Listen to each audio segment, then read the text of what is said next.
In this History Illustrated video, I'm going to talk to you about the Southern Colonies. So let me go ahead and write that down. The Southern Colonies. Now, as you would guess, the Southern Colonies are located down here in the South. And because they're in the South, they're warm.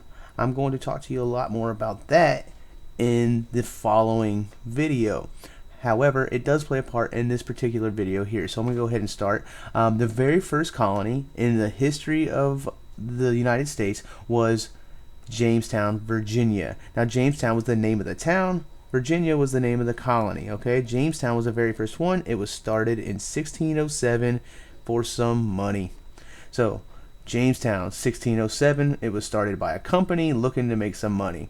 It's a very different story from Plymouth, which was started for religion. So, Jamestown, 1607, money. I'm going to go ahead and turn that away now.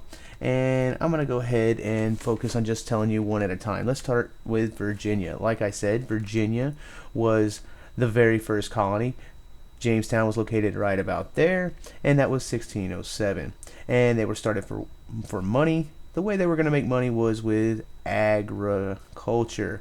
I've made a couple of videos discussing agriculture and manufacturing, which were the main economies at the time. You might want to check those out. So, agriculture was the main purpose of Virginia. The particular crop that was going to help them out was tobacco. So that was the major crop of the time. They wanted to grow tobacco because it was a cash crop, which means it makes a lot of cash essentially. It's something that you can grow and it'll turn into a lot of cash for you. So that's Virginia, the very first colony. The next one I want to talk to you about is something very similar. North Carolina and South Carolina. They used to be just called Carolina, but they were divided in half eventually because they were very different. As the people from Virginia were moving and spreading out and creating more and more farms to grow their tobacco, the people also moved further into North Carolina. So there's a lot of small farmers, people that were getting their freedom from indentured servitude that were moving in, and they weren't all that rich. They just had a lot of farms, a lot of small farms, and they were making a little bit of money. Now, South Carolina was a totally different story. We had a lot of very rich people that were building very large farms called plantations. They didn't really feel like they mixed with the people in Northern Carolina very well, so they both wanted to be a part of their own colony. They didn't have the same ideas on how they wanted to run the colony, so they wanted to both split into two different ones. So that's how you wind up with North Carolina and South Carolina. Now remember, because of plantations, they were both about making money in agriculture as well, growing tobacco in the north especially, and down south maybe rice or indigo. Now I want to talk to you about Maryland. Right above them we have Maryland. This was the one colony in the South that was started for religious freedom, and it was started for religious freedom for the Catholics.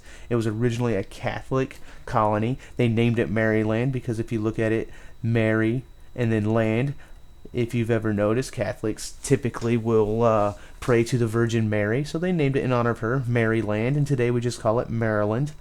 So it was started for the Catholics, but eventually they would invite other religions in as well because they needed to sell some land. They were trying to make money there, so they invited anybody there. So it has a unique story in the South, but they too would also learn to focus on agriculture as the time went on.